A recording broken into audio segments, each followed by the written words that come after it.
رزق يدس رب العالمين ده. إن الله هو الرزاق ذو القوة المتين. قال لك هندي بن سيدا بچن صالة از شول كم حالي مخوش نابيتن. هند اسبابتين مثلا اداره مال اداره مال سروبري مال چیت هندي باش نابيتن اسبابتين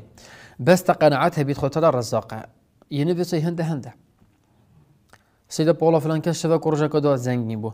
او توصل اغلب انا بجمع بس اغلبت شو انا بالشبك ورجا زنگيد بن بحيله وتشقله والربا وقماريه دي ما يكواجي خد بنا نخوشي ونساخي ودكتور حتى دي ما هيك بس تا تبين بشاوت خاك شخصك في مليارات الدولار هبيتا مليارات الدولار هبيتا بس وخلك وصرف كت بعمليات ونخوشيا يان جيت طول ما خدت استشار عائلة هين بزرارة زرار كش زرار خوشبنا بينيتان هين زرار كاسينا كان هين ساخو ساخلمه تو إيوايد نفع على خدها تحميد مرتاحا ما ببتاب وضعتها چند خوش سرشيدي بس هميتش قناعته وتدي الخدي بشي أهم فيد بيجين برات عزيز مستقبل وفصحبت ما قلتين همي يرزقي همي دس رب العالمين بوجي بيغمبري قلت عليه الصلاة والسلام هر بيجي قبل دس الدنيا رزقي ويجي قال ده كاتش رزقينها ترسيت